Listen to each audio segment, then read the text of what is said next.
రాజకీయాల్లో కొన్ని వ్యవహారాలు భలే ఆసక్తిగా ఉంటాయి. ఏళ్ళు గడుస్తున్నా అదే డిమాండ్ పదే పదే వినిపిస్తూ కొందరు నేతలు ఆశ్చర్యకరంగా వ్యవహరిస్తూ ఉంటారు.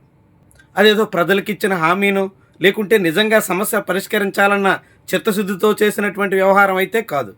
ఎందుకంటే చంద్రబాబు నాయుడు ఏటా మహానాడు సందర్భంగా వినిపించే ఒక డిమాండ్ పక్కాగా చాలామందికి నవ్వు పుట్టిస్తూ ఉంటుంది. 30 ఏళ్లగా క్రమం తప్పకుండా అదే మాట ఆయన చెప్తూ వస్తున్నారు. కానీ ఈ 30 ఏళ్లలో దాదాపు సగం కాలం పైగా ఆయన కేంద్ర ప్రభుత్వంలో భాగస్వామిగా ఉన్నారు. కానీ ఆ డిమాండ్ నెరవేర్చే అవకాశం ఉన్నప్పటికీ ఆయన ఏ కోసానా ఆ ప్రయత్నం మాత్రం చేయరు. డిమాండ్ నెరవేర్చే అవకాశం ఉంది, ఆయన నోటి నుంచి ఆ డిమాండ్ వినిపిస్తుంది, కానీ అది మాత్రం పూర్తి కాదు. ఇది ఒక విశేషమైనటువంటి విషయం. ఇది ఏదో కాదు, ఎన్టీ రామారావుకి భారతరత్న ఇవ్వాలి, ఎన్టీ రామారావుని భారతరత్నతో గౌరవించాలి ఏటా తెలుగుదేశం పార్టీ ప్రతి మహానాడులోనూ వినిపించే మాట. చంద్రబాబు నోటి నుంచే కాదు, ఇప్పుడు ఎన్టీ రామారావు కూతురు భువనేశ్వర్ నోటి నుంచి కూడా ఆ మాట వినిపిస్తోంది. కానీ వీళ్ళంతా మాటలు మాట్లాడడమే తప్ప భారతరత్న సాధించడానికి చిత్తశుద్ధితో ఏమైనా ప్రయత్నం చేస్తున్నారా? నిజంగా చిత్తశుద్ధి ఉంటే ఇన్నేళ్లుగా ఎందుకు కాలయాపన జరగాలి?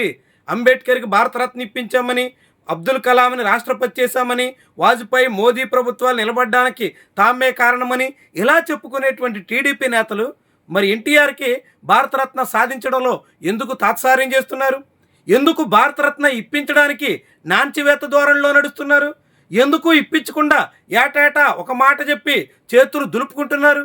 దీని వెనక కూడా చాలా కీలకమైనటువంటి అంశం దాగుంది. ఎన్టీఆర్కి భారతరత్న ఇవ్వాలని పదే పదే అంటారు. ఎక్కడైనా అది నెరవేరుతుందనుకుంటున్నారు? తప్పకుండా అండి. మీ అందరికీ తెలుసు, చంద్రబాబు నాయుడు గారు ఆయన ట్రై చేస్తున్నారు. తప్పకుండా ప్రభుత్వం ఇవాళ కాకపోతే రేపైనా మనకి మన అన్నగారికి ఆ భారత రత్న అనేది తప్పకుండా ఆయనకి అందుతుంది. ఆయన చేసిన సేవా కార్యక్రమాలు ఏ రాజకీయ నాయకుడు చేయలేదు, పోరాడలేదు. తప్పకుండా సెంట్రల్ గవర్నమెంట్ తప్పకుండా ఆలోచించి ఆయనకి ఆ పథకం ఇవ్వాలని తెలుగుదేశం కానీ తెలుగు ప్రజల ద్వారా నేను సెంట్రల్ గవర్నమెంట్ని నేను తప్పకుండా రిక్వెస్ట్ చేస్తాను.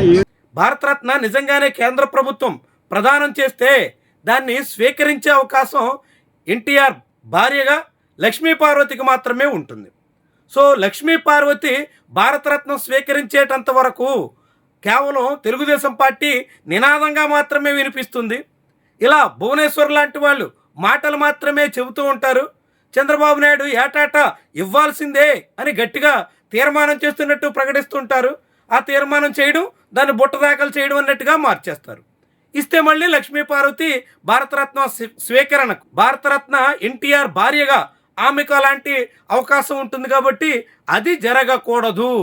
అంటే భారతరత్న డిమాండ్ మాత్రం వినిపించాలి, భారతరత్న మాత్రం రాకూడదు. ఇది తెలుగుదేశం పార్టీ ఆలోచనలా కనిపిస్తుంది. ఇలా ఎంతకాలం అని తన పార్టీ శ్రేణుల్ని ఆ పార్టీ నాయకత్వం మభ్యపెట్టే ప్రయత్నం చేస్తుంది. నిజంగా లక్ష్మీ పార్వతికి ఎన్టీఆర్ తరపున భారతరత్న స్వీకరించే అవకాశం ఉండకూడదు అని చంద్రబాబు అనుకుంటే అసలు భారతరత్న డిమాండ్ చేయడం ఎందుకు? భారతరత్న డిమాండ్ చేసినటువంటి వాళ్ళు ఇవ్వాలని మనసులో ఉంటే ఇచ్చేలా కేంద్ర ప్రభుత్వం మీద ఒత్తిడి ఎందుకు పెట్టరు? ఎందుకు సాధించే ప్రయత్నం చేయరు?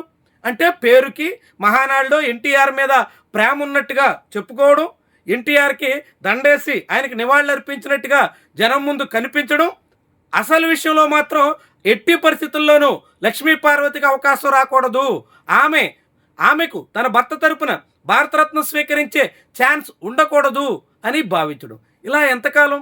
ఇప్పటికే 30 ఏళ్ళు గడిచింది.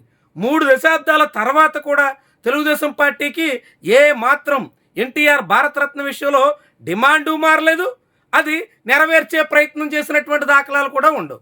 ఇలా ఎంతకాలం, ఎన్ని మహాసభలు, ఎన్ని మహానాళ్ళు ఇలాంటి మాట వినిపించి జనాన్ని మభ్య పెడతారు, సొంత పార్టీ శ్రేణుల్ని మబ్బుల్లో పెడతారు? ఇలాంటి ప్రశ్న కూడా వినిపిస్తుంది. ఏమైనా ఇది ఒక ఆసక్తికరమైనటువంటి పరిణామం, ఆశ్చర్యాన్ని కలిగించేటువంటి వ్యవహారం. ఏటాటా మహానాడు వస్తే చాలు ఖచ్చితంగా ఉండే ఒక తీర్మానం ఎన్టీఆర్కి భారతరత్న ఇవ్వాలి.